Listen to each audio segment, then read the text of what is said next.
Okay, so I'm just gonna say it in English because I assume that all the Brazilians here can understand English pretty well. So welcome everybody to this monthly webinar of Clea Invites, which is a monthly webinar organized by the Clea Research Group, which stands for Cognition, Language, Enactivism, and Affectivity. In this webinar, we have an invited researcher who presents a recent work, which is either a recently published paper or a preprint, which is then commented on by some member of our research group. So it's a great pleasure and honor to receive today Alessandra Buccella, which is she's a visiting professor, visiting assistant professor, sorry, at Wesleyan University, that's in Connecticut, right?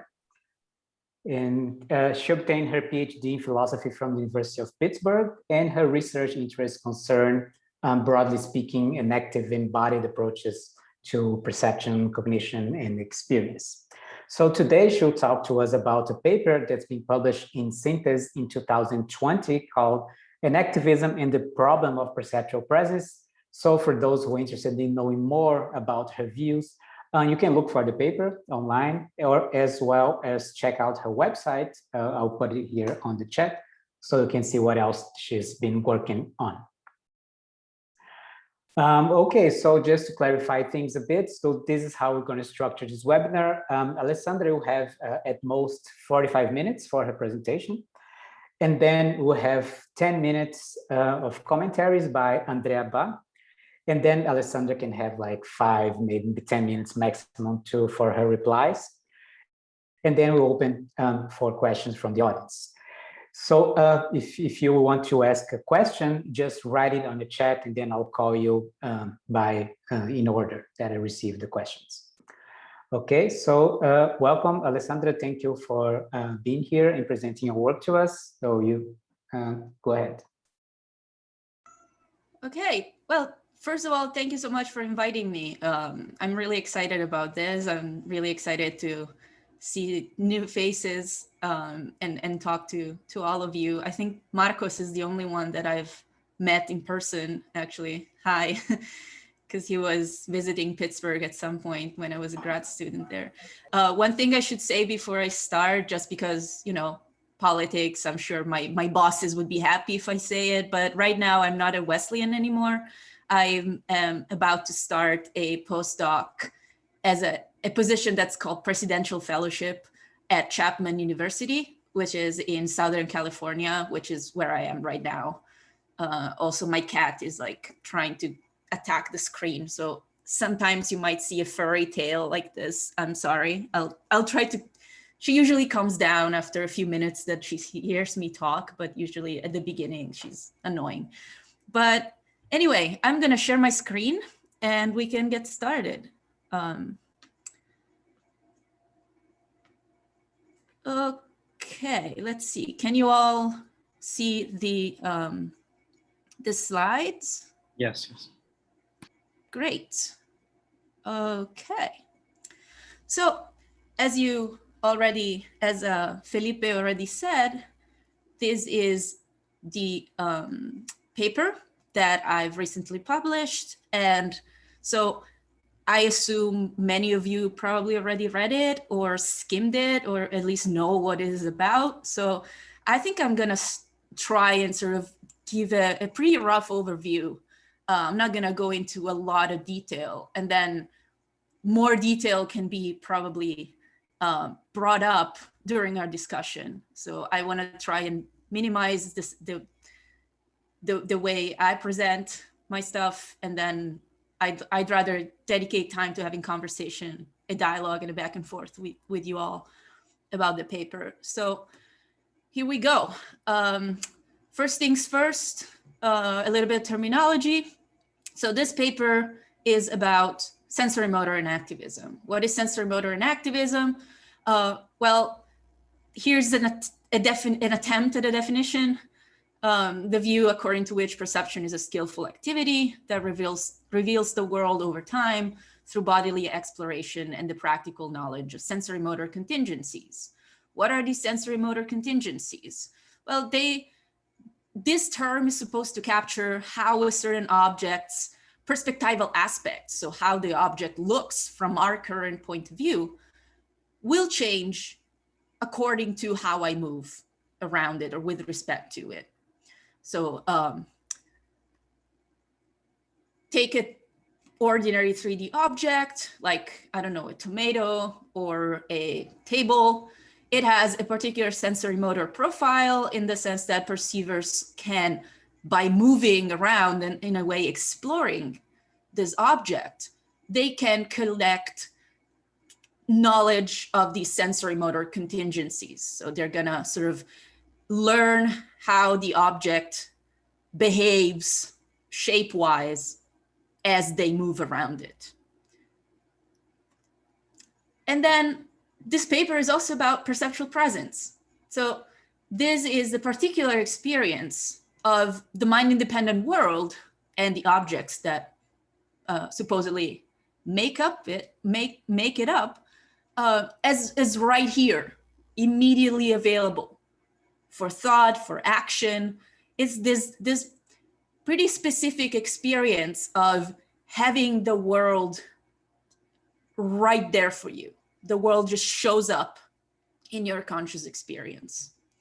And this is an experience that actually not many views even have the tools to capture or to describe.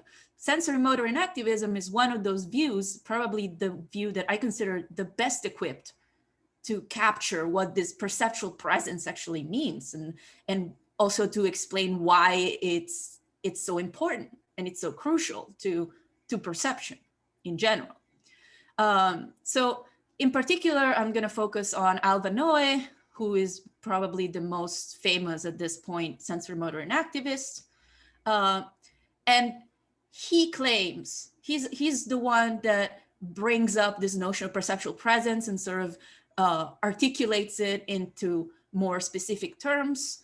And he thinks that his sensory motor enactivist view can actually explain perceptual presence and give a description that's explanatory and that's useful and helpful of this particular experience. And in particular, it does so by focusing on precisely movement, exploration, skillful activity. Okay, so finally, this paper is about the so-called problem of perceptual presence. And by this, I mean something that Noe himself has said. He thinks that explaining perceptual presence is somehow a puzzle, a problem, because the way he describes it, and then I'm gonna say what is somehow wrong or incomplete or unsatisfying in his description. But the way he starts off is by saying, well, there are these two claims, and there is some sort of tension, or there's a way to construct or to bring out some tension between them. So the first claim is something that I call presence of objects. These are not Noe's own terms. This is something that I've sort of extrapolated from his work, but I think it's pretty accurate. And also, of course, feel free to ask me about that if you disagree. Presence of objects basically is just saying that in ordinary perceptual experience, objects like tables, chairs, tomatoes, etc., cats, seem to be immediately present to conscious. Like I said before, this sense of like, they're right here. They're right there in front of me. They exist in my space. On the other hand, though, experience is also essentially perspectival. We always experience the world from a point of view, and this point of view is limited. We experience the world in a way that doesn't allow us to access each and every part of the object all at once. What it is to experience the world includes the fact that some parts of objects will be hidden from my current point of view. And so for Noe, the puzzle is how to make sense of this, how to make sense of the fact that what's really experienced as right here for me is not the front side of a cup, but it's the cup itself, even though technically the cup is not all at once stimulating my visual system. So how come that I see the cup? I have this very clear sense that I'm seeing the cup instead of just one part of the cup. So the plan for the talk is going to be to first explain Noah's then solution to this problem of perceptual presence, which he calls the virtual presence view. And then I'm going to say a little bit about what I think the virtual presence view needs to be integrated with. And in this respect, in particular, I'm going to discuss what I call the notion of presence of things. That comes mostly from, or it's inspired by the work of Merleau-Ponty and Sean Kelly. And then I'm going to draw some conclusions to sort of wrap up and leave time for the discussion. Okay, so what is virtual presence? So recall that, sorry, I have my notes also. So recall that for Noe, explaining perceptual presence means explaining how objects can be present all at once, so wholly present at any given time, without each and every part of them stimulating our senses at that very time. So as a consequence, the problem involves finding a way for those unsensed parts of the object to show up. Just this I think follows from the very way in which Noah formulates the problem. And that's why he then goes for introducing these notions of presence in absence and virtual presence. So what happens is that in Noah's view, at any given moment, we said only part of the object is directly stimulating our senses, but the other parts of the object are somehow made present, summoned by virtue of the fact that we possess sensory motor knowledge. We know how those parts look like. We know what to expect if we moved and sort of made those parts that are not currently visible all of a sudden visible. If I moved on the other side of my glass, of my cup, I would know what I'm gonna see. And in virtue of this, Noah says, this is a way in which our consciousness is capable of bringing back or to make available to perceptual consciousness parts of the object that are not currently stimulating my senses. So those missing parts are present in absence. And the object as a whole, as a consequence of this, becomes what he says virtually present. So imagine the way you might see a hologram projected in front of you, where you rotate it and it's all there all at once, but at each given moment you only see part of it. But the crucial idea is that every part is available, is perceivable, provided that I move in a certain way to make it present for me. So this is, it's almost like sensory, and how do these present in absence parts how do they get summoned? Well, what happens is precisely that sensory motor profiles act as some sort of blueprints of the object, and they sustain perceptual presence despite the fact that perceivers only have sensory access to part of the object. So the sensory motor profile is what makes the object virtually present in its entirety at any given time, according to Noe. But the main point actually that I'm making in the paper is that I think this view is missing something, or the solution to the problem perceptual presence that Noah proposes misses something, and in particular misses some sense that I think is more primitive sense of how the world shows up in perception. So here's my main concern, that the virtual presence view seems plausible, but it seems plausible only if we're interested in understanding, for example, how an object with a specific three-dimensional shape can be perceptually present to consciousness. and just as a disclaimer, I'm not talking about categories. So I'm not talking about objects showing up as tables or as cats, as guitars, as an object that falls under a particular concept. Because conceptual knowledge, of course, has an influence on perception, but it's not what I'm interested in right now. And also Noe attempts to stay away from conceptual knowledge. That's why he stresses so much that these sensory motor contingencies are practically known or implicitly known.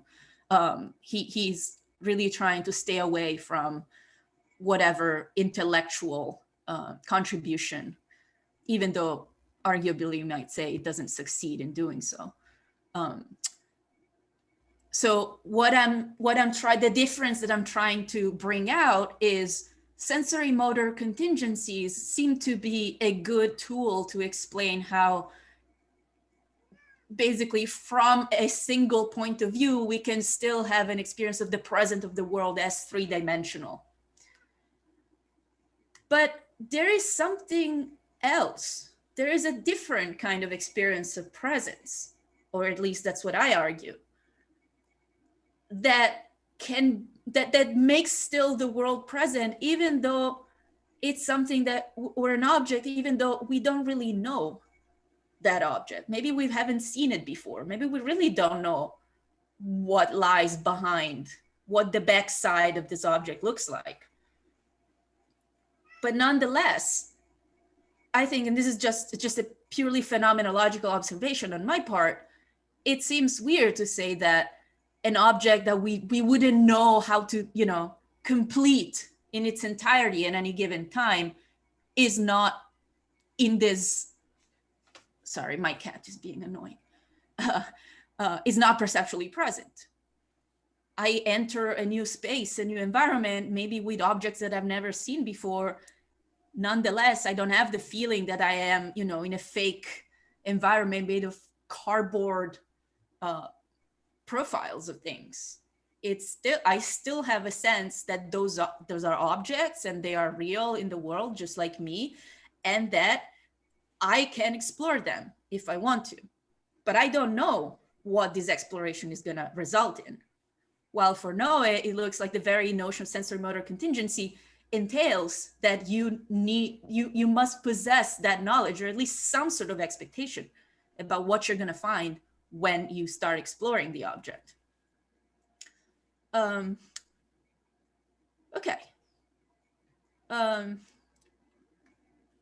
That's this. And then if you agree with me that there is something to this idea of not knowing what to expect and yet having the clear experience that the object is real, it's right there, it's showing up in my experience as present, then maybe there is a different notion of presence that doesn't require knowledge of specific sensory motor profiles. And this is what I call presence of things. So let's just move to that. Presence of things is a notion that is inspired by, like I said before, Merleau-Ponty and Sean Kelly, and in particular by this things term is something that Merleau-Ponty uses a lot, at least, of course, in the English translation of the Phenomenology of Perception and other works. He uses this idea of things precisely as opposed to other ways in which we might characterize the material bodies in the world, like, for example, objects, or even through their categorical concepts, or like tables, chairs, cats, etc. So prima facie, if you just look at the text, it seems that Merleau-Ponty, even though he doesn't really talk about the problem in the same terms, but he seems to be somehow bothered or puzzled or interested by the very same question that Noe then tries to answer. And that's one of the reasons why Noe, I think, correctly says that his work and Merleau-Ponty's have a lot in common. And I'm not disputing that. I'm just saying that maybe Merleau-Ponty had something slightly different in mind. because he says things like, we must attempt to understand our perception, or he says vision in the text originally, but I think we can extend it to perception more generally, can come about from somewhere without thereby being locked within its perspective. So this idea of being locked seems to actually evoke Noé's idea that perspectivalness somehow limits us, gives us a partial access to the world. And so the problem becomes, why do we have a partial access to the world and it doesn't feel like we do have a partial access to the world? It feels like we actually have a full access to the world perceptually at any given moment, if everything is working fine, obviously. So in a way, Merleau-Ponty seems to be puzzled by a more general instance of the problem, like how anything at all can be presented in perception. What is about perception that puts us in direct contact with the world? And the way in which I try to sort of articulate this, trying to rely on Merleau-Ponty's terminology to an extent, is to say that before, the world becomes made of objects, the world is made up of things. What are these things? It's a very general term that is supposed to precisely characterize material bodies, perceivable things in the most primitive sense, concrete physical bodies, just like our own. And this is it's not a coincidence that Merleau-Ponty has the resources to talk about this notion of things in very primitive ways, because that just comes from his conception of a perceiver as necessarily an embodied perceiver. So just like the subject is embodied, and this embodiment is very, very intimately and foundational, intimately tied and even provides the foundation for experience, just parallelly, what's presented to this embodied subject must be bodies in a very, again, foundational, primitive sense. So it's almost like embodiment allows us to be in the world in a way that's shared with other things that are similarly embodied. And that's what he calls things. Before any categorization, before even determining, before even distinguishing the different properties, whether something is smooth or rough, whether something is, colored like yellow or red, whether something is circular or square. Before all that, there are bodies, there are things that are presented to us. Okay, so in detail, how does this presence of thing can be described? Well, I think the key notions here are the notion of indeterminacy and the notion of the normative nature of perception. Indeterminacy comes more directly from Merleau-Ponty, and in a way it comes also from Husserl, because Merleau-Ponty points out how objects or things in perception always hide something from us.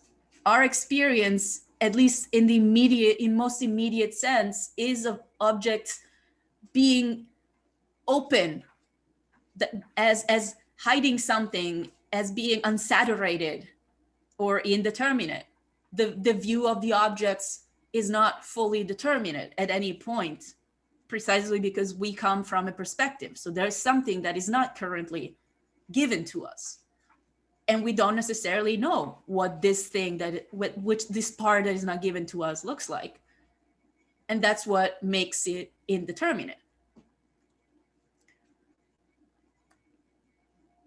So a helpful way to characterize this is through the notion of horizon, which comes from Husserl, and it was central in Husserl's phenomenological descriptions.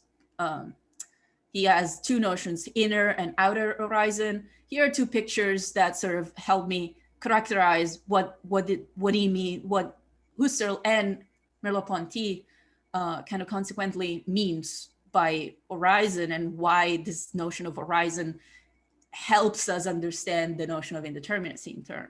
So this is my hometown. The this bell tower is the bell tower of my hometown, is, I think, very beautiful. But imagine not seeing the bell tower with all the houses in front. Imagine having like a straight open road that from where you are right now in this picture, imagine you are in the viewpoint captured by the picture. And there is just one street that openly presents you, directly goes to the bell tower. Merleau-Ponty says, even though you might be at the very same distance, the fact that there are objects in front makes your experience of the bell tower with respect to you different, because it's your experience, because of the presence of other things, it's structured in a different way. Your body and the body that's constituted by the bell tower stand in a different relationship by virtue of what else is around. If there was nothing between you and the bell tower, probably the bell tower would look a little bit closer. With houses in between, it looks a little bit farther. But there's no way in which this looking closer or looking farther can be actually measured, or it's not something that truly is the truth. The objective distance between you and the bell tower is the same. But this just shows, according to Merleau-Ponty, that phenomenal experience and the way we relate to objects, it's sensitive to the very structure. It's always presented in a context with other things, in a way, in a space that gets structured for our consciousness in a particular way.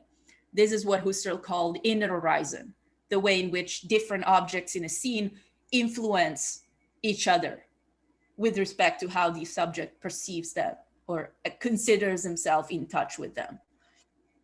Outer horizon is a more general idea, in the sense that instead of looking at single things structuring the scene, the idea is the scene itself is a scene with an internal coherence and a structure, because there's also an outer horizon to the scene.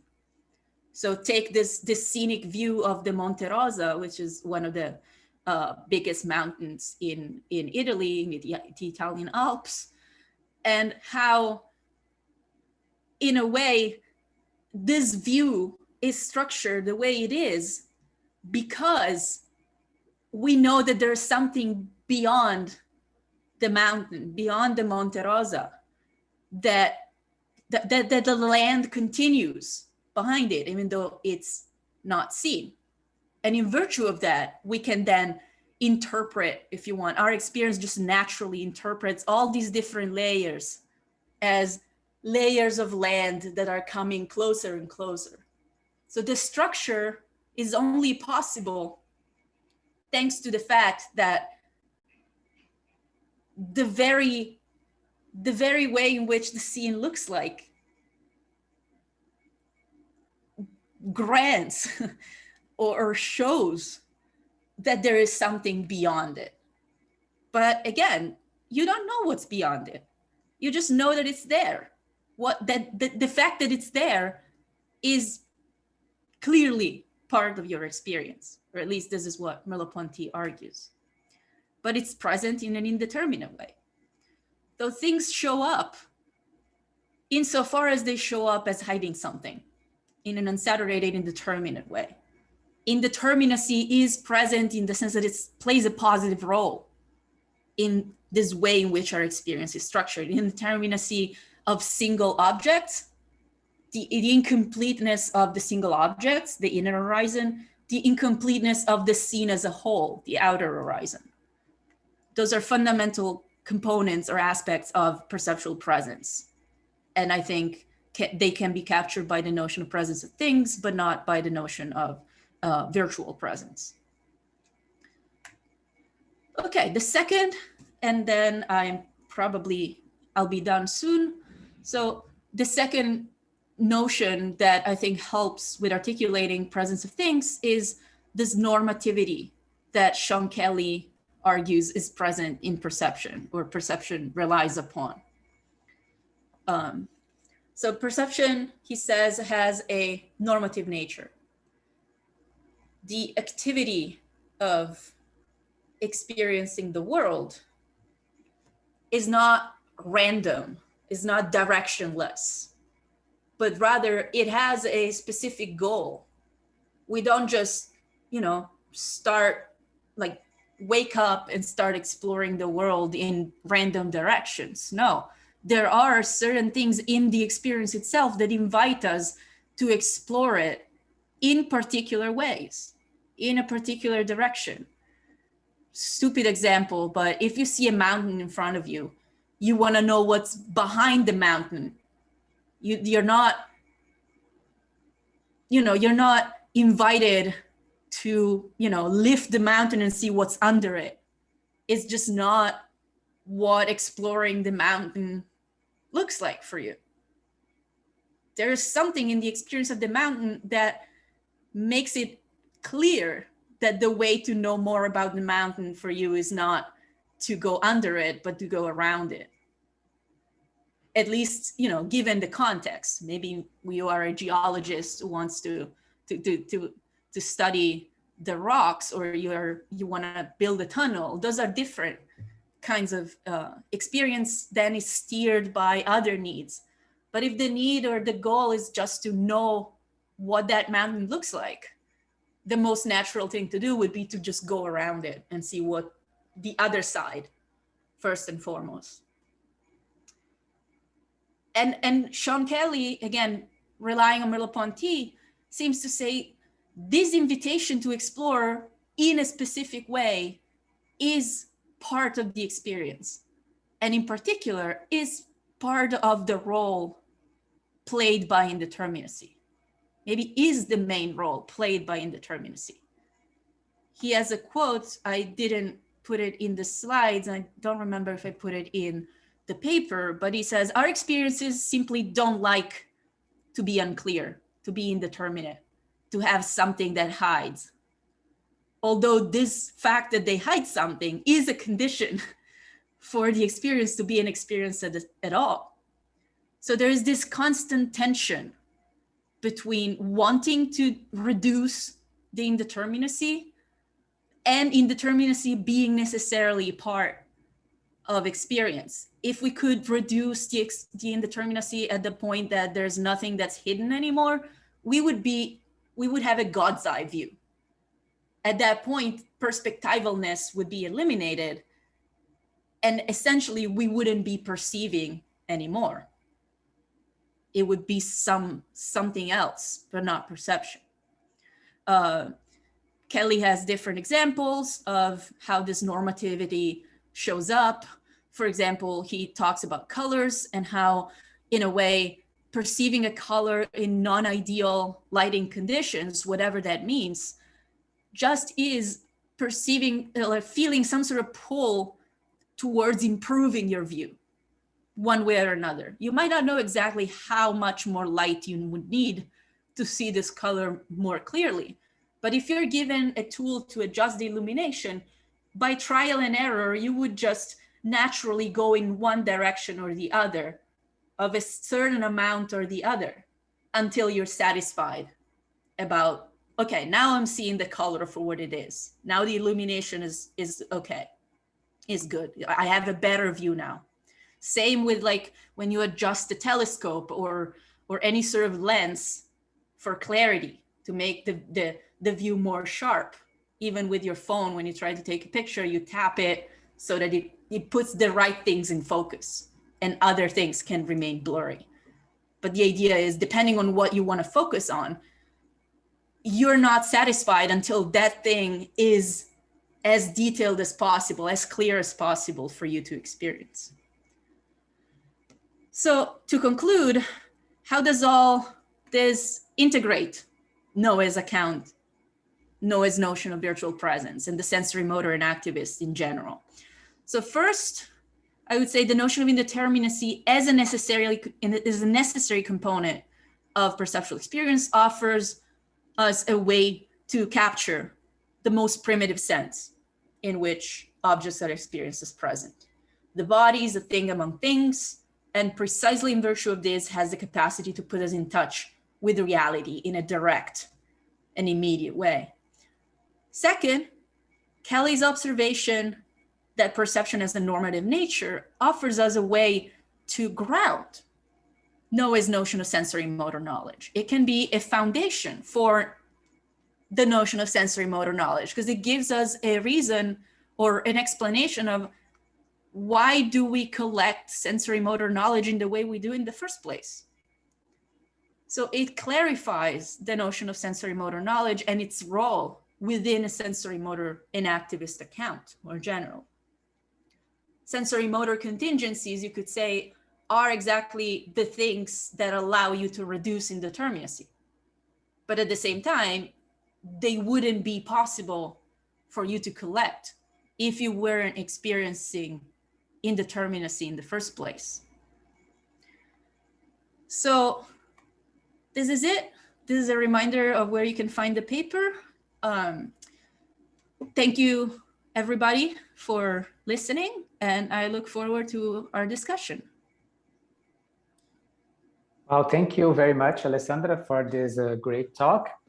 And now if André is ready, we can have his comments. So just to introduce him for those who don't know him. So André Abad is a professor of philosophy at the Universidade Federal de Minas Gerais and a member of the Clea research group. And his research interests lie at the intersection of epistemology, philosophy of perception, philosophy of language, and philosophy of mind. So, André, you have around 10 minutes for your comments. So when you're ready, you can go. Thank you. Thanks, Alessandra, for the great talk. It's a pleasure to comment on your paper. I need to share my screen. If that's possible.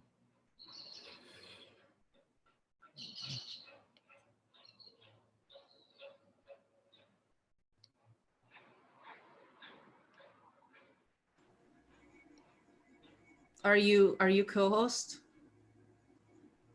Yeah, I think here on Zoom, I don't need to be yeah, co-host. he's not, right? but he's allowed to. He's allowed to. Okay. Can you see it? Yes. Okay. Great. So I really enjoy reading Alessandra's paper. In general, I'm in agreement with her objections against Noah's account and her attempt to provide Noah's account with a more basic sense of perceptual presence. Where maybe we disagree is on how to read Merleau-Ponty here. So maybe the way I like to read Merleau-Ponty is different from Alessandra's way, and also different from Noah's way, I think. So just try and make this clear. So basically what I have here is just one point of disagreement, and I'm not sure how big the disagreement is here, so we can try and sort this out. So in her Enactivism, the problem of perceptual presence, Alessandra takes into account a form of perceptual presence more primitive than the one tackled by Noah, both in the Action and Perception and in his later book on varieties of presence, right? And proposes that this latter form of perceptual presence should be integrated with the first. So she calls this more primitive form of perceptual presence of things, and claims, following Merleau-Ponty and Kelly, that the indeterminacy of perceptual experiences has an important role to play here. And I'm in full agreement with Alessandra in believing that we have to take indeterminacy into account in dealing with the problem of perceptual presence. So according to Alessandra, the idea of perceptual presence is the following. There is perceptual presence of the world more generally. That is a global sense of being immersed in a reality as an object among objects. with no need to specify the identity of the surrounding objects, except for being things, that is, solid mid-size items which exist independently of us, which you can act on, and which you can react to. And of course, Merleau-Ponty talks about things a lot, and there's a chapter on things, and Merleau-Ponty discusses the unity of the thing. But I think that a thing is somewhat misleading in Merleau-Ponty's work, because I don't think when Merleau-Ponty is talking about a thing, he's talking about mere things. He's not talking about material objects, like the kind of things that objective thought and science would be interested in. And of course, Merleau-Ponty is not talking about concepts as well, and I'm in full agreement with Alessandra that Merleau-Ponty is not talking about kinds, not talking about conceptual categories, not talking about the conceptual level. But I think, and this goes for the whole phenomenological tradition, I think people are not interested either in material things, nor in talking about concepts. They're interested in discussing things as being embodied with meaning. And I think that goes for Husserl, that goes for Heidegger, certainly, that goes for Merleau-Ponty as well, that goes for Sartre. And I think, for instance, when it comes to Husserl, when Husserl tries to take into account the problem of temporality, and Husserl talks about the horizons, these horizons, of past horizons and future horizons, they're clearly imbued with meaning.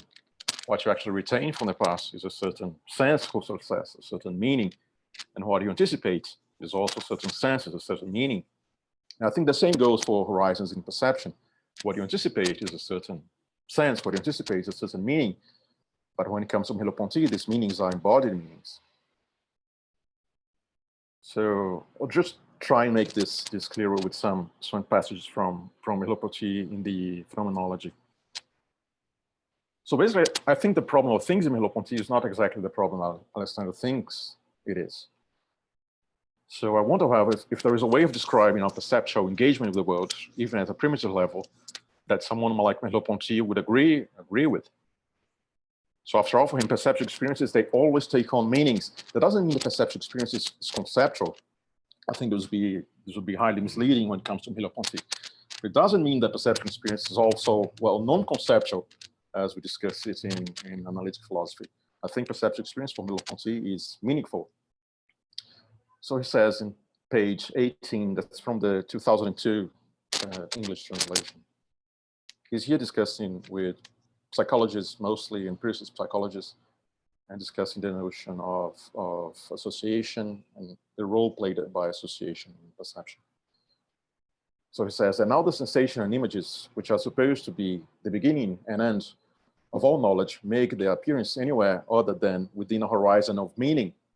And that's what I'm defending, that all horizons are horizons of meaning. And the significance of a percept, far from resulting from an association, is in fact presupposed in all association, whether it concerns the conspectus of a figure before one or the recollection of former experiences. Our perceptual field is made up of things and spaces between things. But the things are not the things that I think Alessandra is talking about.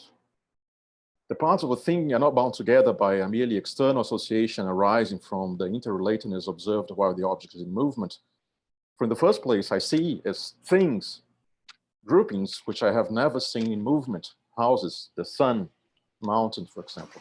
So I think Merleau-Ponty is always interested in things as being imbued with meaning, houses, the sun, and mountains. Again, these are not things that fall, these are not to be taken as things falling under concepts. So to be taken as things as imbued with embodied meanings. So surely meanings can be experienced as more or less determinate. And part of what it is to be a perceived in this world is to turn indeterminate meanings into determinate ones. So this is the role of attention, of the activity of attention for Merleau-Ponty. So he says on page 35, this attention is neither an association of images, nor the return to itself of thought already in control of its object, but the active constitution of a new object, which makes explicit and articulate what was until then presented as no more than an indeterminate horizon. But the thing is, the fact that horizons are indeterminate doesn't mean that they are completely devoid of meanings. even when Merleau-Ponty says that sometimes when an object is in my background, it's not an object that I'm focusing on, it's not an object of my attention. And this object is indeterminate. He says it can even be, I don't know what, je ne sais quoi, in French. In this translation, they say it's something or other, but it's just misleading. So, I don't know what, je ne sais quoi. That is still a meaning for Merleau-Ponty. It's an indeterminate meaning, but that's still within the world of meanings. So even indeterminate meanings are still meanings, and I wonder if the idea of presence of things is one that correctly describes the phenomenology of perceptual experience. Things as Alessandra understands them. So I think the more Merleau-Pontian question is, how do things in the world get to have the meaning more or less determinate that they do have for us? So surely an answer to this question would give center stage to the fact that we are embodied subjects acting on the world. But it seems that such an answer would not appeal to a form of experience in which things are given to us merely as things. So I don't think for Merleau-Ponty there is any stage in perceptual experience in which things are given to us merely as things. They're always given to us as meaningful, but meaning here can be more or less determinate. So my question actually to Alessandra is, so I wonder how should we understand the more primitive problem of the presence of things? Is it about the presence of mid-sized objects around us, as Alessandra thinks it is, or about the presence of things imbued with meaning or meanings, more or less determinate? Also, I wonder whether we understand, if the fact that we understand the problem of the presence of things is differently from Alessandra. I'm not sure if that makes a difference when it comes to the answers to be given. Maybe the answers to be given when it comes to the presence of things might be the same one. But I just think that we maybe should frame the problem in a different way. And just one thing I'd like to read, which is not here in the slides, but just to say that I'm more in agreement with the reading of Merleau-Ponty on this issue given by Samantha Martin in her paper, Merleau-Ponty Style, Perceptual Presence and Constancy. That is referred to by Alessandra as well. So at a certain point, Samantha Martin says that, to be sure, given that the horizon is indeterminate, we need not form motor intentions that direct us towards exactly what we will encounter.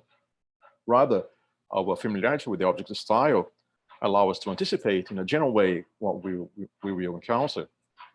To use Merleau-Ponty's language, even if we cannot foresee what is contained in the horizon, given our familiarity with the object style, we can be equipped and prepare for what we will encounter. So I think according to Merleau-Ponty, we're always trying to get things into a more determinate shape, depending on our interests. We are trying to get to determinate meanings, embodied determinate meanings. And we are trying to do this by becoming familiar with an object of style. This is too large an issue to discuss here, the idea of style. But for Merleau-Ponty, both bodies and objects have styles. And I try to synchronize the style of my body to the style of object. In synchronizing styles, I come to be familiar with the object, and that allows me to anticipate the hidden faces of an object in a way that I can anticipate the hidden face of this computer as being the hidden face of an object with this style. So I tend to think the notion of style has an important role to play here, besides the notion of indeterminacy. So that's it. Thanks. Looking forward to hear Alessandra on this. Thank you. Thanks, Andre, for your comments. So now Alessandra can have some time to reply. So have between 5 and 10 minutes, let's say. I have to stop sharing, right? Yeah.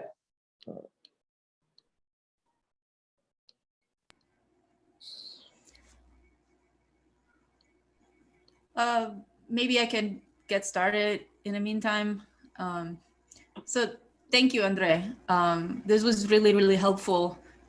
It really gave me, it gave me a very clear sense of what I should have done better in the paper.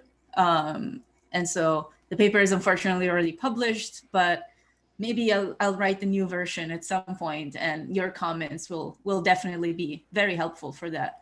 Because you point out something that I didn't realize initially, but that I completely agree with you, that my description of presence of things can be interpreted in a way that, like you say, it's not correct. And I'm being completely honest, I agree with you. So I'm not trying to say, oh, I meant what you said. I just expressed it badly, but sort of I am saying something like that. Like, I completely agree with what you say.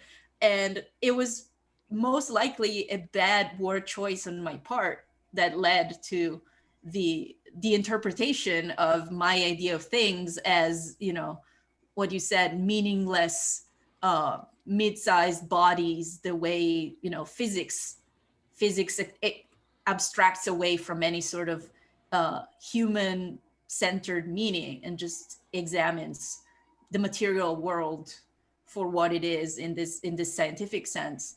I'm absolutely in agreement that that's not what Merleau-Ponty means when he talks about things. I am completely in agreement that for Merleau-Ponty, and for me too, I'm really, I absolutely sympathize with this idea that meaning is just necessarily part of perceptual experience, that it's precisely what makes perception different from mere sensation. We perceive unities of meaning. We experience units of meaning. We don't just get our senses stimulated by whatever. The dimension that perception opens to us is already an intrinsically meaningful dimension. I probably just described it in a bad way. You know, like, so you quote me and at some point where I say objects are disclosed as things that we can act upon or that we can react to. In my head, when I wrote that, that was already a sort of an attempt to describe the meaning of the thing for us, because we need to be embodied and we need to be sharing a world, a reality. The object has to be real for us to engage with it. So that is already meaning. That is already the structure with which the world is presented to us in experience in virtue of our embodiment. So I would say, just to conclude, I don't think we're in disagreement. I think you pointed out a part of the paper or a word choice and a way of expressing things that was kind of sloppy on my part. And that definitely should be improved and should be clarified, but the way in which I would clarify it is exactly the way you put it. So I hope this helps, and we can talk more about it for sure. But thank you very much. Thanks, Alessandra. Let me say just one thing. It's not a follow-up. Just to comment on how difficult the notion of meaning is non-conceptual meanings, and it makes sense for you not to go into this in this paper because no one actually knows what those non-conceptual meanings are, right? So I have a student here, a PhD student working on this, and it's really hard to understand what these non-conceptual meanings are. So it makes sense for you not to go into this issue. Yeah, and in a way, like Noah's sensory motor contingencies and this idea of practical knowledge or practical implicit expectations, etc., that is an attempt to articulate this embodiment dependent meaning that characterizes perceptual experience. I just think that then Noah makes it too intellectualized. But that's also like not a new objection. That's one of the main objections that people have raised to Alva Noah since the very first book came out, since the very first paper, maybe the Reagan and Noah 2001 paper came out, and when they claimed that they were inspired by phenomenology and ecological perception and all that, and then the first impression that a lot of people had was just, this is just a phenomenologized Kant. But really, it's still very much in a cognitivist intellectualist camp. I agree on that. Yeah. Thanks a lot. Okay, so now we are open to questions from the audience. So the first one here is Marco Aurelio. Go ahead. Hey, can you hear me? All right. I'm going to change subject here. I'm not a Merleau-Ponty scholar like Andreas, and actually, I feel like I speak from a very different place. I see things very differently. So maybe I'm going to try to get on the same page and to understand how you actually deal with this problem. And I want to start with I want to ask you why the scare codes in when you talk of perceptual presence problem, you seem like not to even recognize that there is, some real problem. And that seems to me to be actually the right way to go. I mean, why is there a problem at all, right? Because the problem, as it is phrased by Alvanoe, opposes presence and perspective, right? Even though it seems clear, it seems, I don't know, very intuitive. And even if I think of most of the theories, and actually I am interested in perceptual presence too, but in a different tradition, I guess. But we think of perception as relational. So there is this relation of, the perceiving subject, objects out there, and the perceived scene. Oh, wait a minute, you have a cat, I have a daughter. Wait a minute. No. Agora não, tô fazendo uma questão. Não fica aqui, tá? Deixa eu só falar. Sorry. Anyways. That's something I'm gonna miss about Zoom meetings at some point. The fact that everybody gets interrupted by all sorts of funny, absurd things. May these be pets or children or anything. It just gives you a glimpse of like our humanity and the fragility of our life balance. Yeah, I used to say that in any moment. Yeah, I used to say that since this, Zoom life came in, that I feel like I go to my job and I give my lectures and classes, everything, carrying my daughter with me, which is weird because she goes to my classes and she sits and she comes, she speaks in the middle of it. But anyway, I think that's great.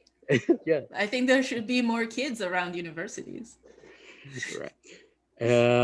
Okay, so I'm gonna get back to what I was saying. So this opposition between presence and perspective seems to me weird because we see things from some perspective, right? Of course, perceptual experience is perspectival, but it doesn't mean that we are not seeing things. So of course, when I say that I saw André some weeks ago, it didn't happen actually. It may happen tomorrow, right? But I haven't seen him for a while. But I mean, suppose I say I saw André last week. It doesn't mean that I saw him from every possible angle, like Noah is seeming to talk about. But I mean, I saw him. I mean, it doesn't mean how far he was from me. If he was like not few steps away from me, but miles away. But I recognize that as André walking like miles and miles away. I will say, oh, I saw you. You were really far away. But anyway, the whole idea is you have this relation between the subject and the perceived object. And this relation to obtain is something that has to do with what you are actually related to. It's not like how it presents to you. And you at certain point in your paper, you said that indeterminacy, that this concept you take from Merleau-Ponty and Husserl, you say it is a necessary component of perceptual experience. And then I was kind of puzzled. I mean, are you looking for necessary conditions for perceptual presence? Because if that's what we are after, I think these people, and I'm thinking of Michael Tai, Susan Siegel, some other people that have been talking of, and Susanna Schellenberg, you quote her at a certain point here.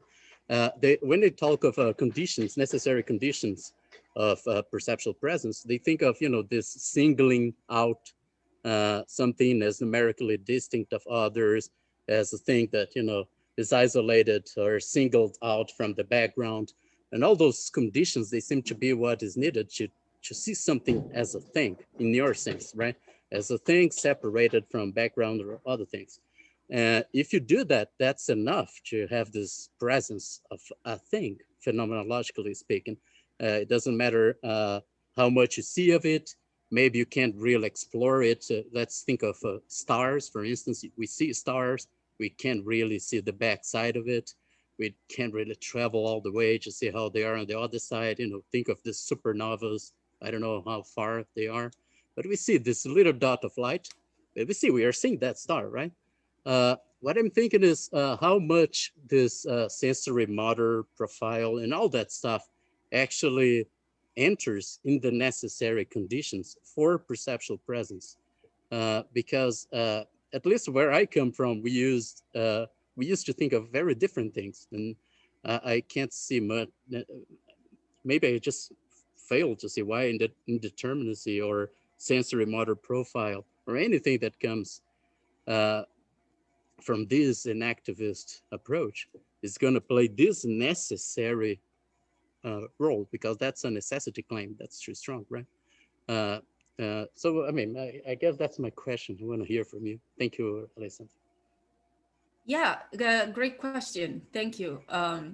So there's actually, I think, 2 points that you raised. The first one is regarding the perceptual relation and the fact that why is it a problem at all?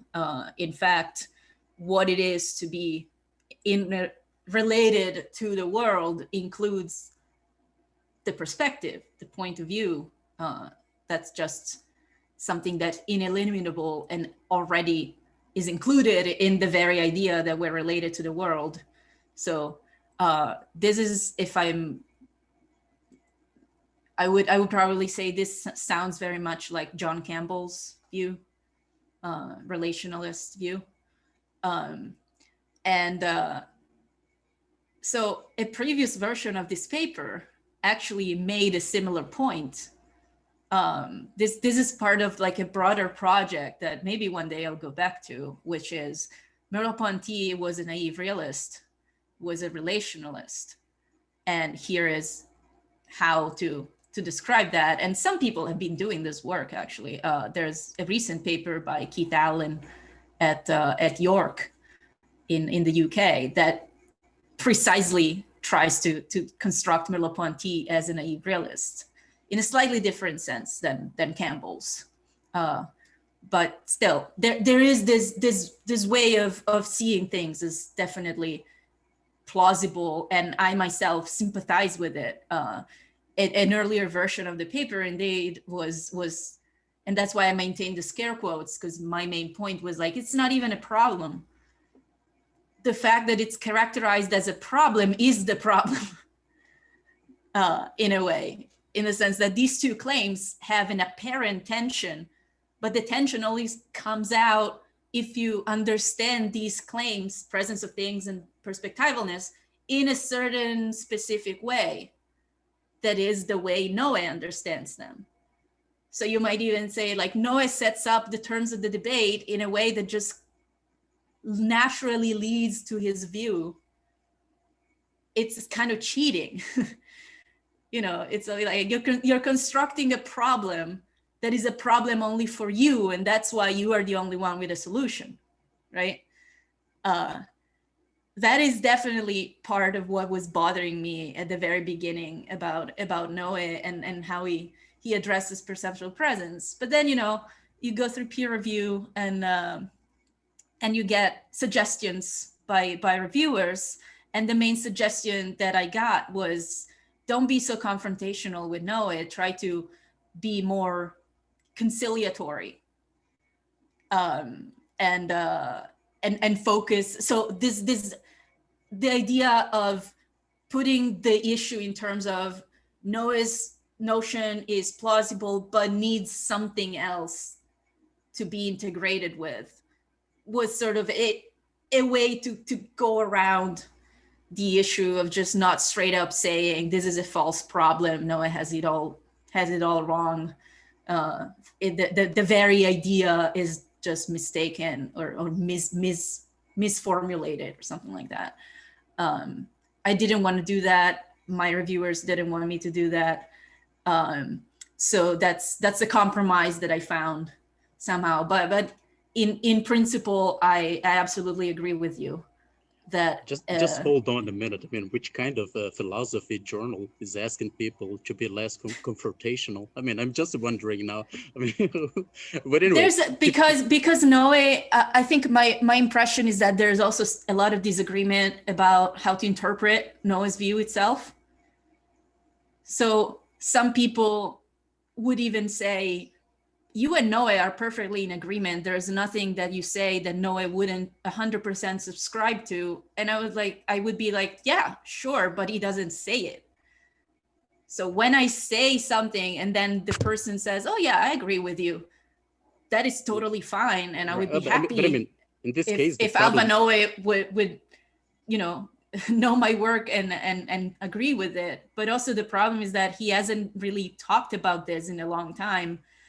And it's an exegesis problem. Depending on who you talk to, they read Noah differently, and they read them more like a direct realist. If you ask hardcore representationalists, Giovanni says he just published a paper on this. Interesting. He went back to it, because I know that a lot of frustration for people was that he just left it there, and then it stirred a lot of debate, and then he just moved to some completely different things and didn't really respond to any of the concerns that from different sides. That's the problem with Noah, that like he's in this middle ground. And if you ask more cognitivist or intellectualistically oriented people, they say, oh, Noah is very much an activist and anti-representationalist and blah, blah, blah. If you ask relationalists and direct realist people, they say, oh, Noah is definitely not one of us, is on the other side. So it's hard to place him. And that's why I guess my reviewers wanted me to be mindful of this and not just go. And I agree. I mean, it's also, I want to be charitable in general. I think it's a good idea always when you publish something. And I wanted to leave it open that maybe I'm wrong. Maybe I read him wrong. So that was sort of a compromise in that sense. But you point out something that's definitely beyond my mind, and that I would have no problem with discussing further or writing about, or reformulating the whole project in that sense. The second part of the question, I'm so sorry I've been taking so long for the answer, but the second thing you said was, why isn't singling out a particular from the background, which is something that arguably just our visual system by itself with no, the embodied subject as a whole doesn't even need to be there to do this. We can train machines to discriminate the figure from the background. Why is that not enough for perceptual presence? And I think in a way it is enough. And in a way, I'm precisely saying that the figure background structure is what characterizes the reality of things in front of us. The fact that there is a background structure in the first place for creatures like us, because again, we're talking about perception, and perception is something that an individual as a whole does, not a single subsystem or a single piece of his brain. So the figure background structure that shows up in conscious experience, that is made possible by this notion of indeterminacy. Indeterminacy plays a role precisely in generating this figure background structure in conscious experience. So once again, I agree with you, but I'm differently from Ty or Schellenberg. I'm not interested in what the visual system by itself does with processing light in different ways. I'm interested in the subject and how the subject consciously engages or is presented with an environment as an object, with environment as a, you know, an environment for action of which the embodied subject is a part of, a constitutive part of. I hope this helps. I'm sorry it took so long. Maybe just a short follow-up. It's just because I think that Michael Ty and Susanna Schellenberg, they are also thinking of, you know, this what is phenomenologically presented to you as a subject. So it's, I think we are talking the same thing here. And when Michael Ty, for instance, talks of this condition for perceptual presence as some item being phenomenologically presented, an item that you can attend to. So it's, it's just something you can attend to in your, you know, perceived scene. Yeah. I think that's a condition, something that you can single out and attend to. But this item is not in any sub sensory system. I mean, that's, we are talking of conscious experience, subjects of the experience, and, you know, we are doing phenomenology too. So given that, I think we can talk about this different conditions, right? The necessary components of perceptual presence. And I think this indeterminacy maybe is just kind of the whole field in which you can have things like singling out, things for possible attention or whatever. But it's just way too general. I think I can give you that, like, okay, you need indeterminacy as a necessary condition, but you need a lot more in order, maybe if you want it to be also sufficient, you're gonna need a lot more. But I guess I just want to say that these people are doing, I think, at least in what matters here, we are on the same boat. And I am putting myself in their boat, of course. But I guess that's just a follow-up. But thank you, Alessandra. Very interesting. Okay, so next one in line is Nara. Go ahead. Hi, Alessandra. Hi. Thank you for your talk. I think I have a rather naive question. It's something that occurred to me a while ago, and I think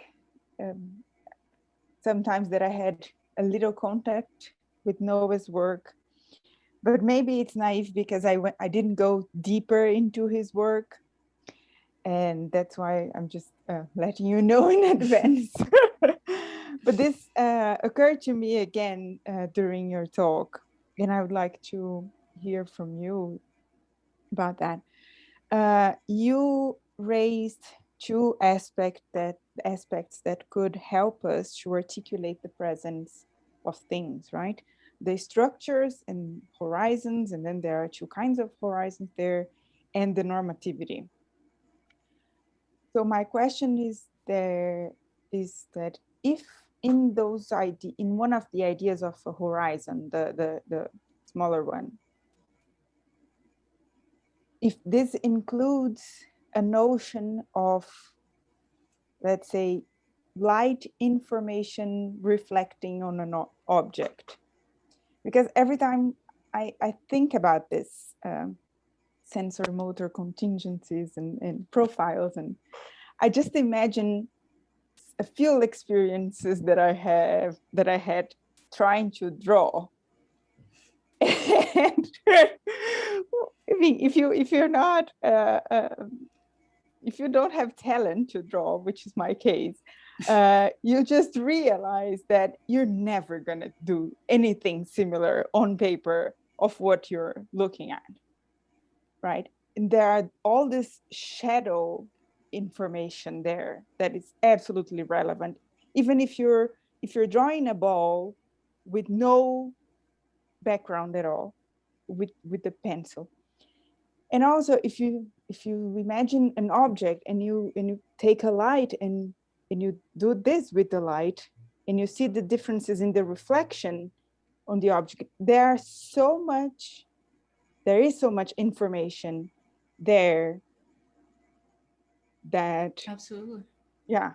So that's my question to you. Where does this fit into the story? Okay, cool. Yeah, thanks. This just gives me an opportunity to go back to some of the examples that I was like very quick with, actually.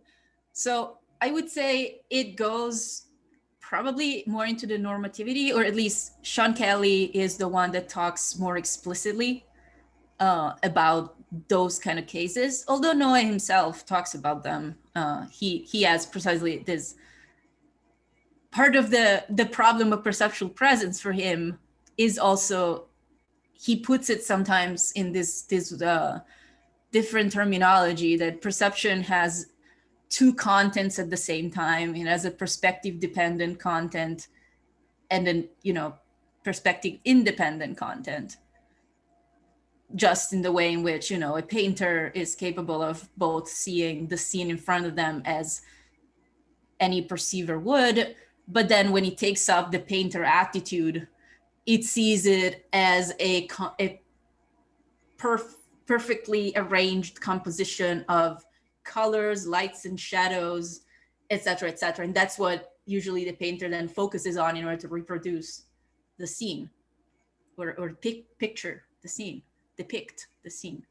So Sean Kelly just says that is part of the normativity of perception, in the sense that your embodiment and the fact that you're occupying a particular perspective is what allows you to understand that the light is changing and the shadows are changing, but for example, the color of the object is not changing. That there is something stable, and at the same time, there's something that changes. I don't know if that's what you're trying to get at, like this experience of, I change the context, but at the same time, there is something that stays the same. And how does this, like, what is this phenomenon? And how does it fit with my picture? Was that the question? I think it's more like, how can I infer the back of the cup without actually having visual contact with it? And then, if you're going to draw this cup, you're going to make differences in shades here. There is a lot of information here that allows me to think about the backside as being round as well. Yeah, if it weren't, there would be another shadow in some kind of lightning position, and yeah.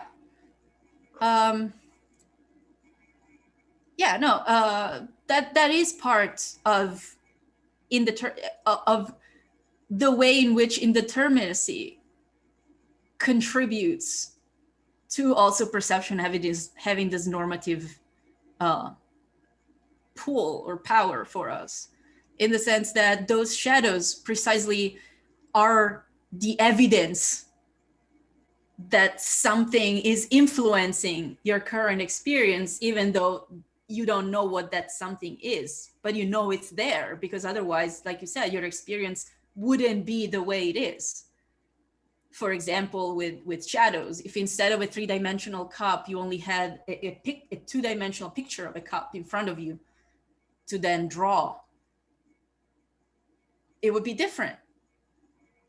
Or if it was a cardboard cutout of the facade of a house, instead of just live trying to paint a house, the light would be different.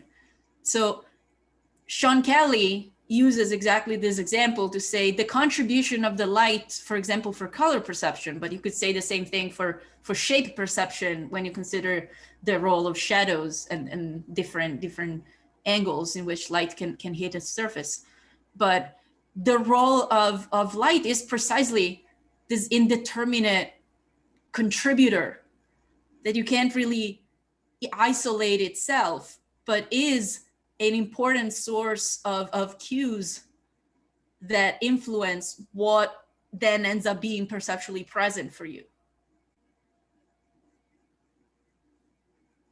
Does that help? I think so, yeah, thanks. Okay.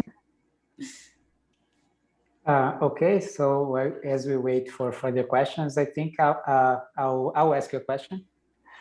Okay, so I would like to go back to one of the things you said in one of your replies about interpretations of Alvanoe. Mm-hmm. So I'm just wondering, how specific does sensory motor knowledge really has to be, according to Noe? I think one of your slides, you said something like, well, we know what the whole object looks like, because we know what to expect if you were to go around it and, see its backside and everything. So we know that it's very specific sensory motor profile of the various objects that we encounter. But I don't know, I've never read Alvanoe this way, but maybe I'm just reading the way I want to read and not in terms of what he actually says, but I'm not sure if it has to be this specific. I mean, I think I'll be surprised if Noe claimed that if you encounter an object that you never encountered before, then you wouldn't perceive it because you wouldn't know its specific sensory motor profile. Perhaps it's committed to that, but that would be surprising. So it seems that sensory motor knowledge doesn't always have to be that specific. There is like a layer of indeterminacy in sensory motor knowledge, in the sense that you may not always know specifically what the whole object might look like, but you know some general things, like that 3D objects tend to have backsides, that they can conceal other things behind them, and so on. And this is a knowledge that can be described in terms of sensory motor contingencies and so on that you acquire in your life through exploration, sensory motor exploration. So if we grant that there is this layer of indeterminacy in sensory motor knowledge, what's missing now? Would you accept that this layer of indeterminacy would be able to do the work that you want to do, for perceptual presence in terms of this indeterminacy, or do you still think that something would still be missing in the story? What do you? Thanks. Again, great question. It actually again touches on a very, very important point. Right off the bat, yes. If Noe said or was committed to or endorsed the way you're reading him, then I would say my job doesn't even need to be there, in the sense that he already has what he needs. The problem, once again, is that you can read this notion of sensory motor knowledge in so many different ways.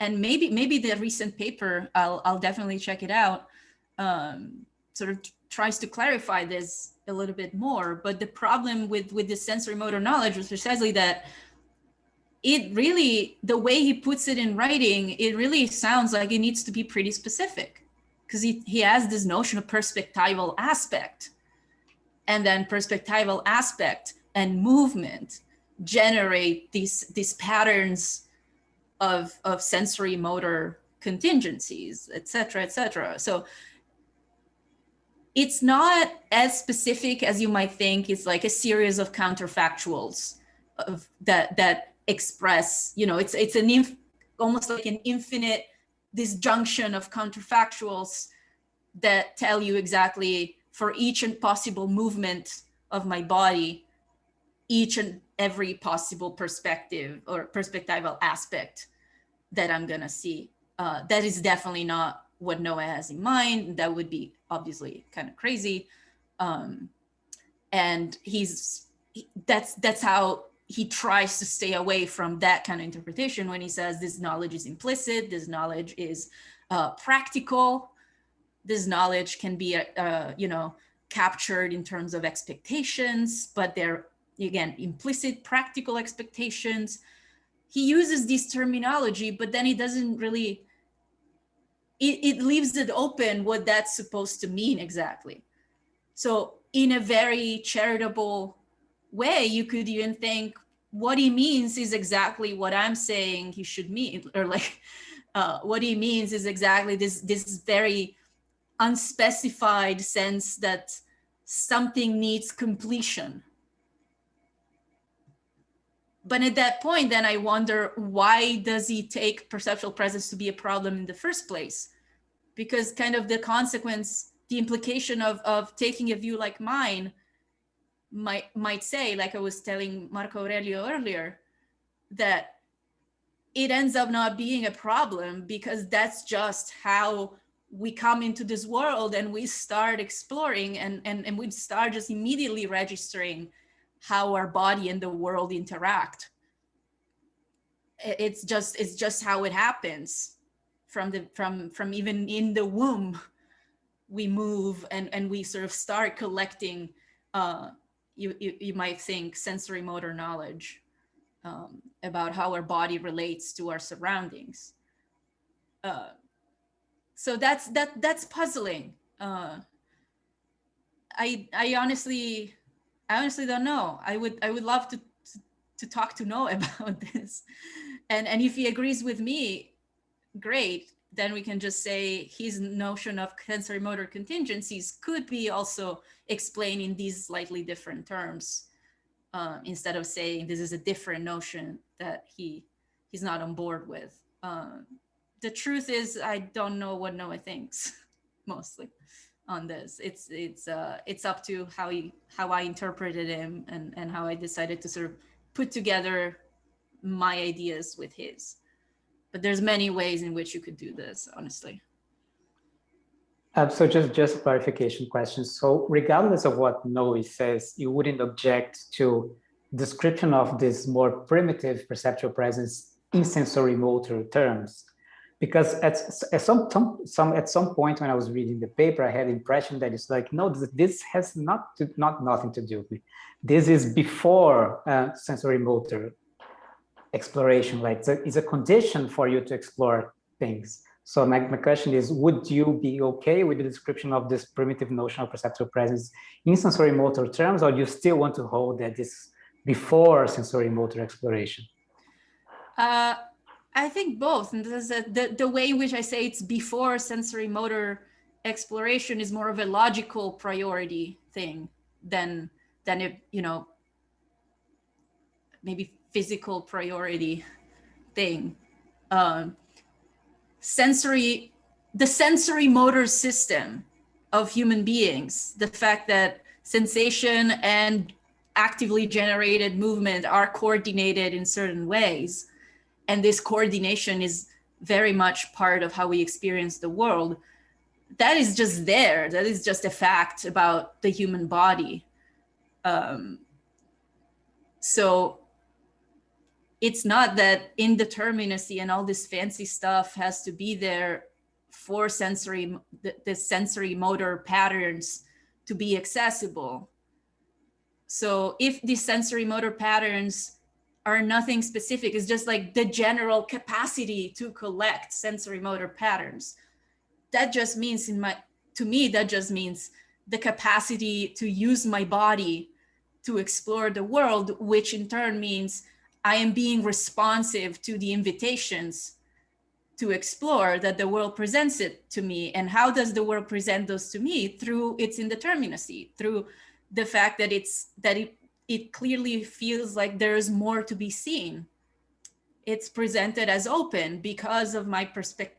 The perspective just is the awareness that there is something that I'm not currently seeing, but that otherwise is there and is influencing that. And it's thanks to that my experience right now looks the way it does. Does that help more or less? Yeah, sure. Thank you. Okay. So I'll keep the line moving. Now, Thiago has his hand raised. So go ahead. Thank you. Thank you, Alessandra, for your talk. Pleasure to be talking to you.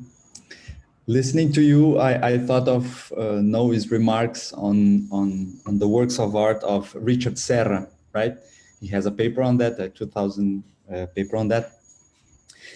So Serra makes these great big sculptures, right? Strange things in space without borders and faces well defined, which require our exploration.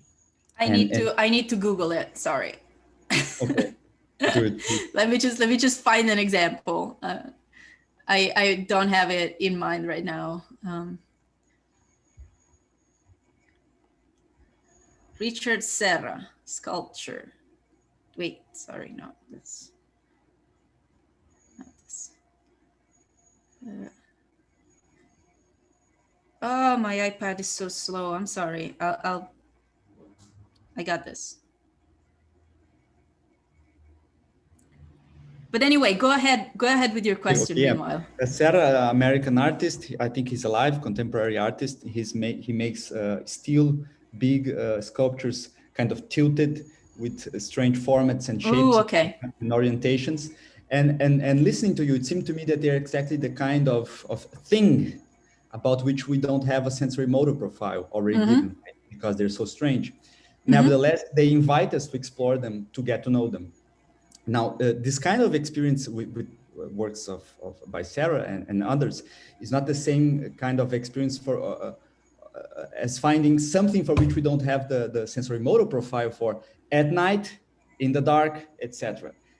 Those kinds of experience can scare us, and we might not explore those things, but not with Serra's works, right? More than being safe with them, we'll probably be open to them. So I have two questions. The first one is if you would agree with me with my understanding of Serra's work based on your notion of presence of things. And two, if you believe that there's some cognitive, perceptive gain, a cognitive gain, a perceptual gain that we get from the experience of exploring these kinds of works of art. Thank you. Yeah, thanks. I didn't know Richard Serra's work. Now I'm looking at some of the pictures, and yes, definitely, that would be a form of art that precisely exploits this idea that you can just invite someone to explore an object by themselves, and all you need to do as an artist is set it up so that the invitations come up in a way that makes the experience the way that you want the experience to be. So the shapes that he chooses, I'm guessing they're meant to be experienced in a certain space with certain lighting, so that the shadows invite people to go and explore the sculpture and find out more about its shape according to a certain path, et cetera, et cetera. Like I see some of them being inside some sort of spirally thing. And so I guess the idea would be those people maybe are meant to start from inside and go to the outside, or vice versa. They are at the end of their exploration and they started from the outside. But there's a way in which these things are supposed to be explored, I guess. That is just part of the work of art and the meaning of the work of art. So I would definitely agree. These are great examples. And then what was the second question exactly? We believe that there's a cognitive gain or a perceptive gain, a sort of a special exercise that we make in the encounter with these kinds of things. Yeah, I think absolutely. It's something that we do since we are newborns in very effortless ways. And this is just one more opportunity that's given to us to do that very same kind of work. And that's why it can be experienced as a work of art, because it's not really effortful, not more effortful than just staring at a painting, because this is just something that we already naturally do all the time.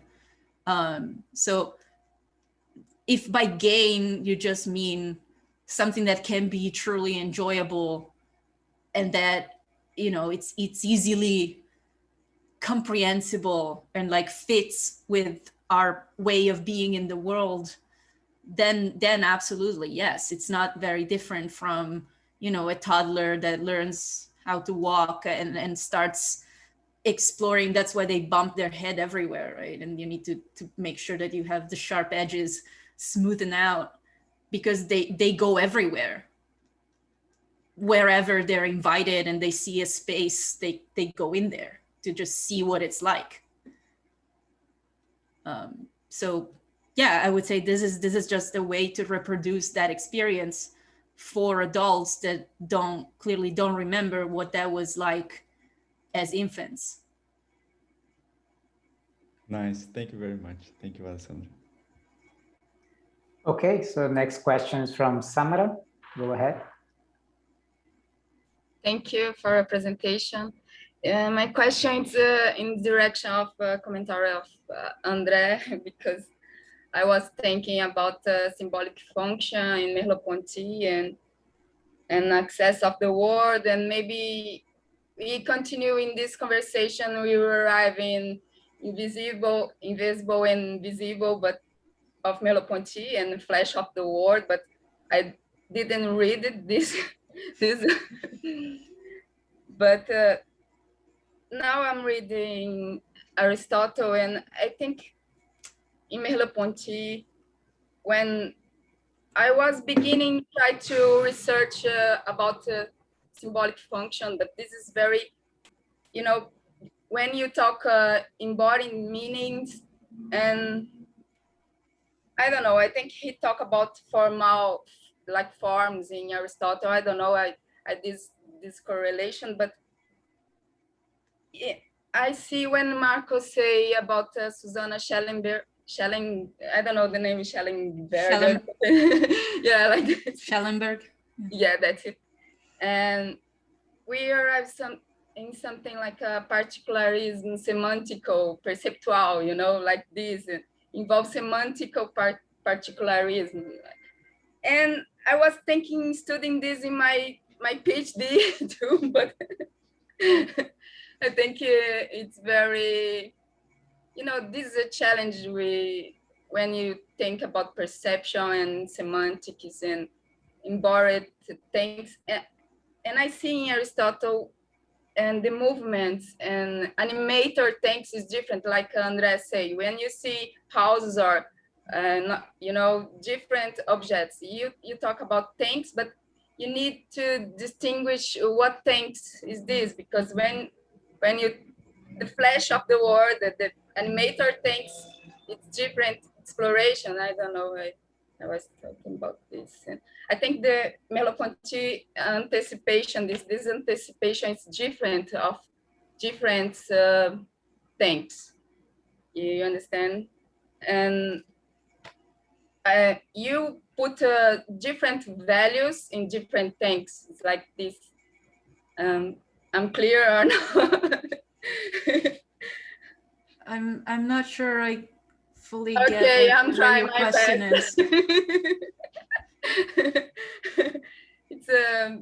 It's a commentary. I don't know. I don't have questions. If you can talk or commentary about this, I want to talk and participate. No, thank you. What did you say about Aristotle? Like, what was the connection with Aristotle in specifics? Now it's because you know, I'm studying Merleau-Ponty before, and now I'm studying PCK, the anima in Aristotle, and I see this concept used animators. Not the animation in the tanks is different. It's a PTK, you know, in Aristotle. It's a and I think this primordial movements, and when you, the anticipation of things, you know, have a movement is different. I don't know. Okay. Is, I don't know. I'm begin now. My yeah. No. Okay. I think I have something relevant to say, but very, very short. In the sense that yeah, I do know Aristotle's distinction between, you know, certain things in the world are self-movers. They move themselves, they are internally animated, while other things aren't. I guess that's mostly the way in which he would describe, like, the things that have a soul, even the most primitive kind of soul. The role of this soul is to make these things self-movers. they tend towards something, they have a final cause, and they can organize themselves in order to go to tend towards that final cause. How does that contribute to the perceptual presence? That is a good question, because a lot of philosophy, and a lot of analytic philosophy in particular, tends to do a lot of abstraction when they talk about the objects of perception, right? Or the contents of perception. This distinction between living and non-living, or animated and not animated things, is not taken into account. So they talk about, and I did myself multiple times, I talked about perceiving a table and perceiving a cat as somehow interchangeable, right? While one would think, no, it's not, especially in the sense, if you want to talk about this sense in which these objects are right there and how they relate to your embodiment, there is definitely something different there. Because on one hand, you're dealing with an inanimated object, and on the other hand, you're dealing with a living thing that has its own goals, that is not just that you can interact with it, but it can interact with you in ways that you are not in control of. While in a way, if I interact with a rock, it's mostly I am in control of the interaction. I decide what to do with the rock. The rock itself doesn't do anything to me unless I make it so. While my cat attacks my feet all the time, and there's nothing I can do about it. It's purely her decision to come and do that. So I don't know if this is the kind of thing you were thinking about. Yeah, I think and you are interested in subjective, perceptive, subjective. I think you're interesting too, right? Yeah, absolutely. I actually wonder if I have this side project. I'm sorry, I'm gonna do some self-promotion here, but it's something that when I have time, I want to work on. When I have time, I'd like to work on more, which is, I think in a way, we should do the opposite. Like, philosophers tend to talk about the objects of perception using the model of inanimate objects, and then use that model, that frame of reference, to then talk about in general, like what it is to perceive a person or an animal is at some fundamental level the same as perceiving a table or a lamp or a couch. While I've been thinking, and Merleau-Ponty is actually my main source for this kind of thought, that maybe it's the other way around. Maybe we should take the way we perceive things that are like us, that are animated just like us, as our baseline, to then understand what it is to experience inanimate objects. I wonder if there is some sort of implicit assumption that is part of what it is for us to have objects as perceptually present, in fact, somehow treating them as living things. Like, you're encountering, Merleau-Ponty at some point talks about like encountering an alter ego, another you, and what the experience is like, and how it affects your own experience or your shared experience of other things. I've been thinking a lot about this. Like, what if perceptual, like the world shows up, the world of inanimate objects shows up because, or thanks to the fact that there is an implicit attribution of agency to the other objects, just as if they were themselves animated and they were themselves subjects. What if my point of view on the TV is the way it is because, in a way, I'm assuming that the TV also has a point of view towards me?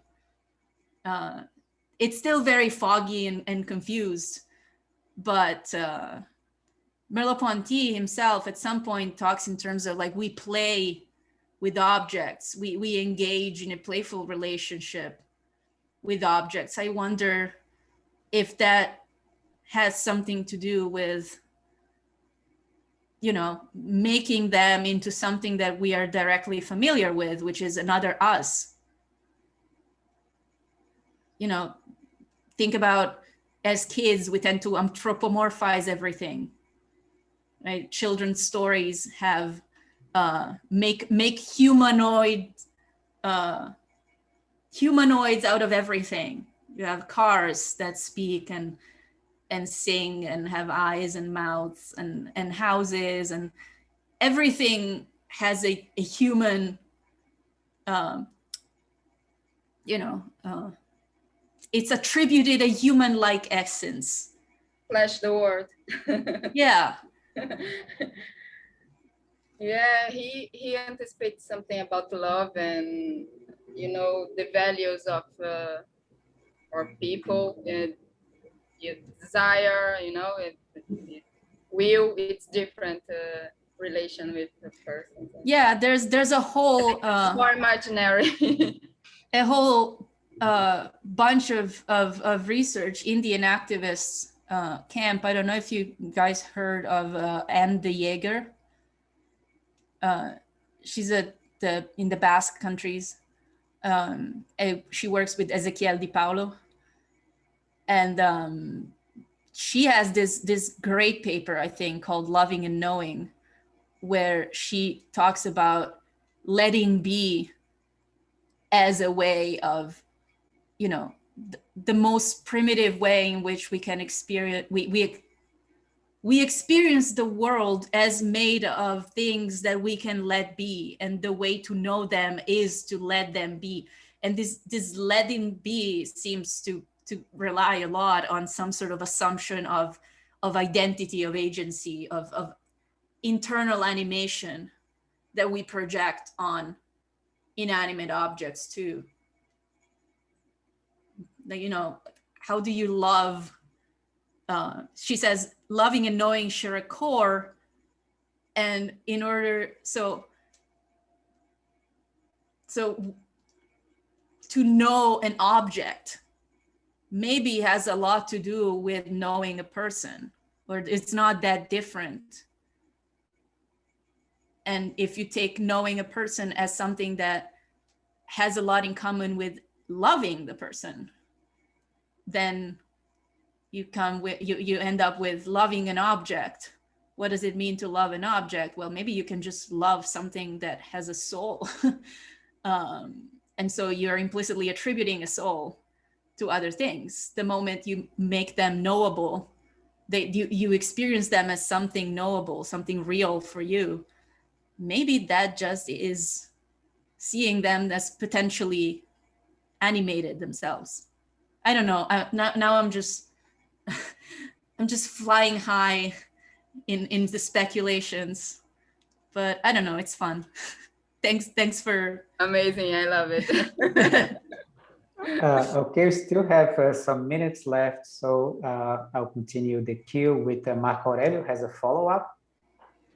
Oh, it's I just want to say something about your exchange, Alessandra, with Felipe. So I want to go back to that and to this example, the Richard Serra's, you know, sculptures. I really like that example. And my question is, do you think that those sculptures, because what they are just kind of huge sculptures, you know, things that we have never seen anything like that before. So we don't really have much of a sensory motor profile for that. And that was the point we were talking with Felipe.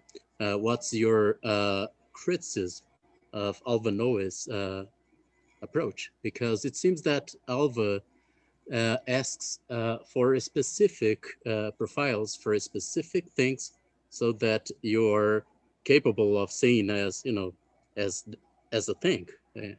Or maybe not, that's not the right way to put it, because they don't like the seen as, right? But anyways, just for it to be present in the relevant sense. And in this case, with these sculptures, we don't really have specific profiles.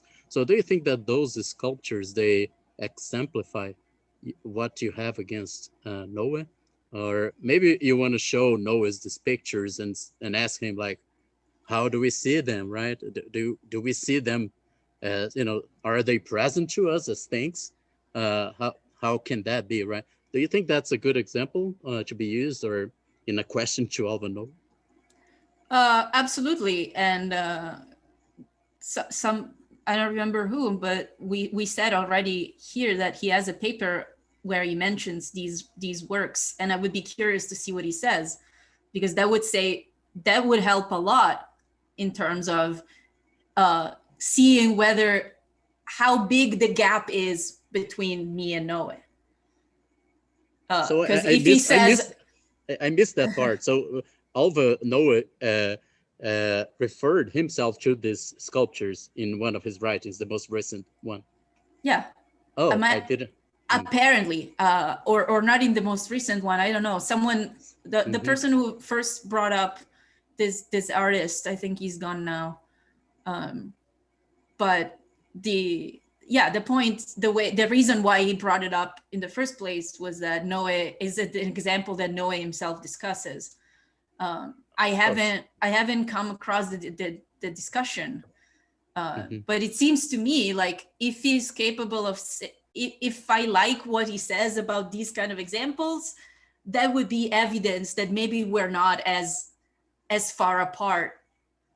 All right. Actually, I just missed. I just missed that in his question, because now I realize that seems to be exactly the kind of thing where you lack a precise sensory motor profile, but at the same time, you could say you have the resources because you've explored so many things already.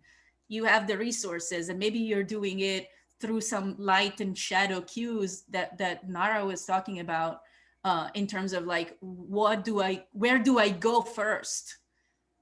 And then the shape of the sculpture guides you towards discovering it or disclosing it in particular ways. Oh, yes, someone put thanks, Felipe. I'll just open the link so I don't forget. I'm definitely interested in reading that.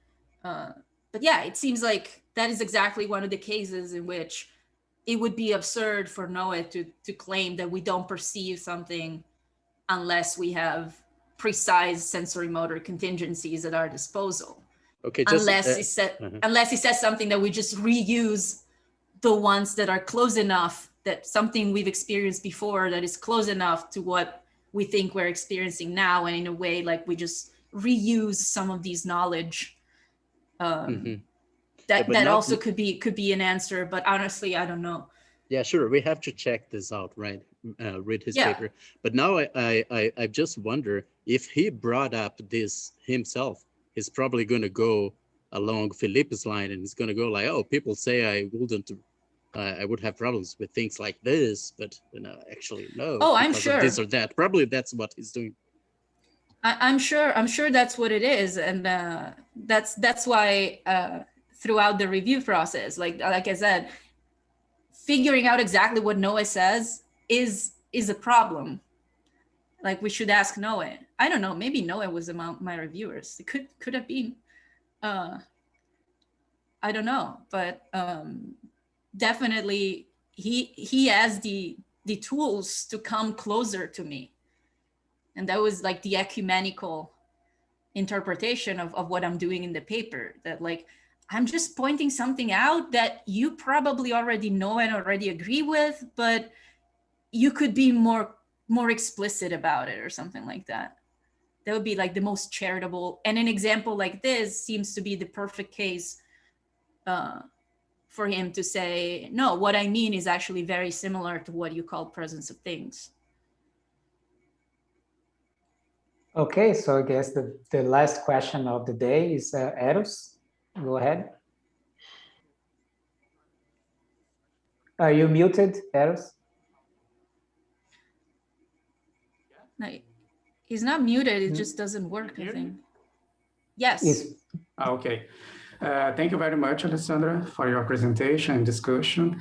It's just a follow-up to Philippe's question. I think No acknowledge that sensory motor knowledge might have different levels of specificity. And this appears in his discussion, for example, about sensory substitution.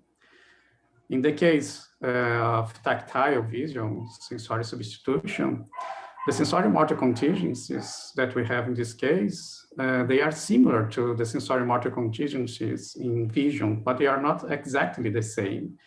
They are to be found at some level of abstraction. So I think probably No would acknowledge that we have different levels of sensory motor knowledge, and maybe he has a way to deal with indeterminacy, as Philippe guessed before. Could be. It's just that. It's just that. It could be. I don't think he.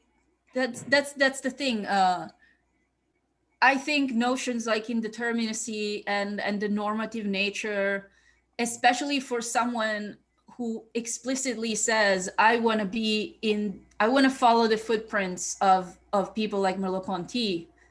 I'm very much a phenomenologist. I acknowledge that tradition is like a huge influence on me. To me, it would be only natural that he appealed to such notions when he talks about sensory motor, that he would discuss stuff like indeterminacy, the figure background structure, in a more explicit way, the way Kelly does, for example.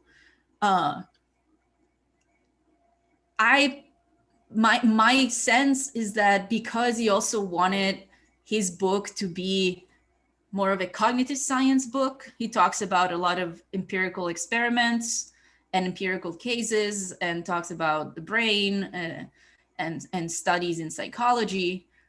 That to me signals that that's maybe he just wanted intentionally to stay away from a certain level of the discussion in order to appeal to people who are not, like, more hardcore analytic philosophers who are not really into Merleau-Ponty's kind of weird idiosyncratic terminology, and didn't want to like waste time doing Merleau-Ponty exegesis. And so they said, maybe what Merleau-Ponty said can be said in terms that are more accessible to analytic philosophers, and that's what I'm trying to do. My point is that maybe something got lost in translation when you try to do that. That would be my point to know it. Like, I think there's value in preserving some idiosyncrasies from Merleau-Ponty, because if you really understand them, then they're not really idiosyncrasies. They're actually very important phenomenological points and phenomenological observations. And if Noe agrees with me, that's great. Okay, thank you. Thank you very much. Maybe there is some difference between where comes from this difference between the structure of experience. In the case of Merleau-Ponty, we have a transcendental history to tell about the figure and background. And Noe probably would tell a different story about these differences. He could maybe acknowledge this structure in our experience, figure, background, but this comes from sensory motor knowledge, again, in a different level of abstraction. I think this is another different way to put the difference between Noe and maybe Merleau-Ponty in this case. But thank you very much. Okay, we're ready over time. There is one last question in the chat. I don't know if you're tired or if you want to. The one that's been by Vinicius? Yes. Okay, I was thinking about artistic objects, especially strange ones, could tell us about what kind of things we're more evolutionarily attuned to. For example, mid-sized things, animal, people, tables. Artists can trick our patterns of sensory-motor contingencies and expectations because they can build structures way distant from our natural, maybe social environment. That's definitely, I would say, part of the sculptures that we've seen. That's exactly what they try to do. They try to present us with objects that are really far, like they're trying to put us in to create some difficulty for us. And that's part of the experience in terms of, we don't know how to explore this until we actually explore it. So they're built to be so much different from anything else that we encounter in our ordinary life, that it makes it hard for us to just rely on some stored resources and stored previous experience of what we should do. And that's why we're capable in front of these structures to have, in a way, like to rediscover what it's like to explore the world without knowing what the world is like. It was like, it's taking back to our infancy, where a table was experienced the way now we're experiencing these huge structures. Because at the time, a table was just as mysterious as these structures are mysterious right now for adults. I guess that's definitely part of the trick. Okay, so we'll wrap it up now. So thank you once again very much to Alessandra for this great talk and for your replies and engagement with everyone who was here. And thank you everybody for being here. Thank you for having me. This was a lot of fun. Thank you very much. And thanks for, reading my paper and Bom ver vocês. Beijo. Thank you. All right. Bye-bye, everybody. Bye, Susan.